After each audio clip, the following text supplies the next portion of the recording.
አጠቃላይ በምስራቅ አፍሪካም በዚሁ በአፍሪካ ቀንድም ፋኖ ትልቅ ኃይል ሆኖ እየወጣ ነው የሚሉ አስተያየቶችም አሉ። በእርግጥም እንደዛ ይመስላል። ስለዚህ ያገባችኋል የቀጠናው ጉዳይ ይህን ትከታተላላችሁ ብዬ ስለማስብ ነው ይህን ጥያቄ የማነሳውና የቀይ ባህር ጉዳይ ከጎረቤት ሀገራት ጋር በተገናኘ ተያይዞ አብሮ እየተነሳ ነው። አብይ አህመድ በዚህ ጊዜ ቀይ ባህርን አስመልሳለሁኝ ወይም ደግሞ የቀይ ባህር አባል ሀገራት እንሆናለን ፊልድ ማርሻል ብርሃኑ ጁላም ይህንን ሲናገሩ ሰምተናል በአድዋ በዓል አከባበር ላይ እና አሰብን እናመጣለን እያሉ ነው።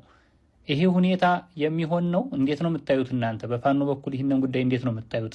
ወታደራዊ የጸጥታ ጉዳይም አጠቃላይ የሀገር ጥቅምንና የፋኖን እንቅስቃሴ በማያያዝ በስፋት ብታየው ደስ ይለኛል። ሳሙኤል፣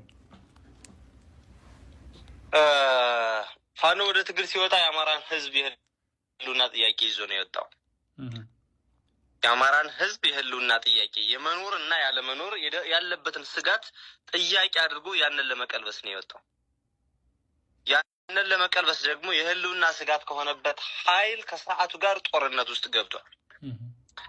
ከዛ ውጪ ቅድም ጠቅሼዋለሁ፣ ያለ ጦርነት መኖር አይችልም ብያለሁ። ከጎረቤቶቹ ጋር እዚህና እዛ እየተጋጨ ሀገሪቱን በጦርነት ውስጥ ለማድቀቅ ህዝቡንም በጦርነት ለማስጨረስ ያለመ እንደው ከማን እንደተሰጠው ያልታወቀ የበቀል ጥማት ያለበት ነው የሚመስለኝ እኔ ስረዳው።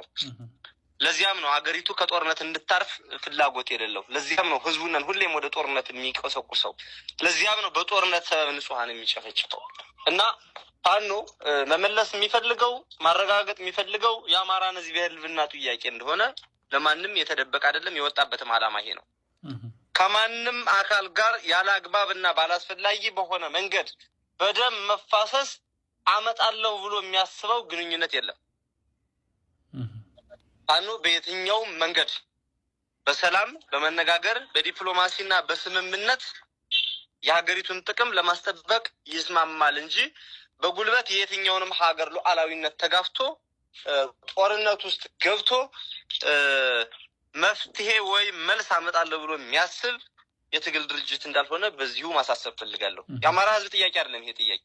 የአማራ ህዝብ ጥያቄ አይደለም። የፋኖን ትግል ለመቀልበስ መላውን ኢትዮጵያ አሰባስባለሁ ወይ ኤርትራን ወይ ሶማሌን ብገጥም ብሎ ሊያቅድ ይችላል። ወደዚያ ጦርነት ውስጥ ብከታቸው የአማራን ህዝብ የህልውና ጥያቄ ወደኋላ አስረስቼ የማሰባሰቢያ ሀሳብ አደርገዋለሁ ብሎ ሊያስብ ይችላል። የአማራ ህዝብ ህልውናው ተረጋግጦ መኖር ይፈልጋል። ፋኖም ያን ጥያቄ ይዞ ይነሳል። ያን ጥያቄ ለማስመለስ ይታገላል።